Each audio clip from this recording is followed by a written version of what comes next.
उत्तर प्रदेश की रामपुर विधानसभा सीट पर हुए उपचुनाव में मतगणना के दौरान समाजवादी पार्टी ने बीजेपी पर धांधली का आरोप लगाया। समाजवादी पार्टी नेता आजम खान की विधानसभा सदस्यता रद्द होने के बाद इस सीट पर उपचुनाव कराए गए, जहां आखिरी वक्त में बाजी पलट गई। इस बार समाजवादी पार्टी और 10 बार के विधायक रहे आजम खान रामपुर में अपना किला नहीं बचा पाए। ये सीट पहली बार बीजेपी ने उनसे छीन ली। हालांकि शुरुआती रुझानों में समाजवादी पार्टी के आसिम राजा बढ़त बनाए हुए थे, लेकिन 21वें राउंड के बाद बीजेपी आगे निकल गई और पार्टी उम्मीदवार आकाश सक्सेना करीब 34,000 वोट से जीत गए। इस बीच समाजवादी पार्टी ने बीजेपी पर मतगणना में धांधली करने का आरोप लगा दिया। समाजवादी पार्टी का उम्मीदवार जीत रहा था और जब 10,000 वोट से जीत रहा था, अभी 10,000 वोट से हरा दे। आरोप लगे तो बीजेपी ने भी समाजवादी पार्टी पर पलटवार करने में देर नहीं लगाई। जहां पर उनकी पराजय होने लगती है, वहां लोकतंत्र पर सवाल खड़े करने लगते हैं। रामपुर सीट पर हर दौर की गिनती के बाद तस्वीर बदलती रही और इसी को समाजवादी पार्टी ने मुद्दा बना लिया, क्योंकि समाजवादी पार्टी की ये वो सीट थी जिसे वो लंबे समय से जीतती आ रही थी।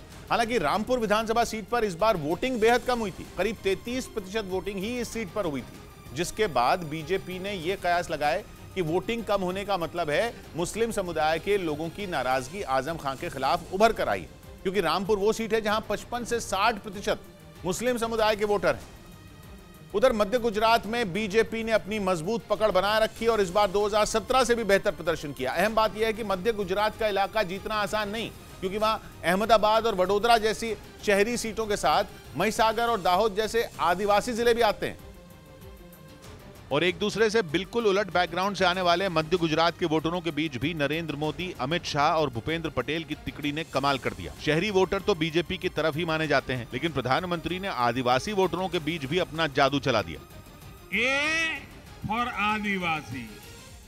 चुनाव प्रचार के आखिरी दौर में अहमदाबाद में मेगा रोड शो करके तो पीएम ने बीजेपी को जिताने के लिए अपनी पूरी जान फूंक दी।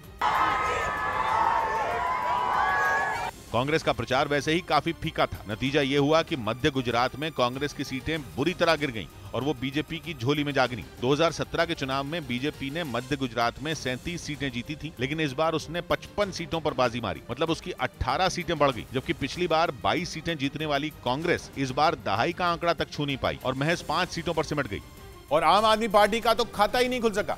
मध्य गुजरात वोटों की बरसात करने वाला वो इलाका है जिसके बारे में कहा जाता है कि जिसने मध्य गुजरात को जीत लिया उसने पूरे गुजरात पर परचम फहरा दिया, क्योंकि गुजरात की सबसे ज्यादा सीटें मध्य गुजरात में ही आती हैं। गुजरात की कुल 182 विधानसभा सीटों में 61 सीटें मध्य गुजरात में पड़ती हैं, मतलब 1/3। इसी वजह से मध्य गुजरात किंग मेकर बन जाता है। अहमदाबाद, खेड़ा, पंचमहाल, दाहोद, छोटा उदेपुर, वडोदरा, आनंद और महिसागर जैसे जिले मध्य गुजरात में ही आते हैं और अहमदाबाद और वडोदरा तो बीजेपी के गढ़ हैं। वहीं आदिवासी वोटरों तक भी अपनी पहुंच बनाकर बीजेपी ने मध्य गुजरात को अपनी मुट्ठी में कर लिया और वहां से लड़ रहे अपने हाई प्रोफाइल चेहरों को जीत दिला दी। गुजरात के मुख्यमंत्री भूपेंद्र पटेल अहमदाबाद की घाटलोडिया सीट से दूसरी बार बाजी मार गए। वहीं कांग्रेस से पाला बदलकर बीजेपी में आने वाले हार्दिक पटेल भी अहमदाबाद की विरमगाम सीट से जीत गए।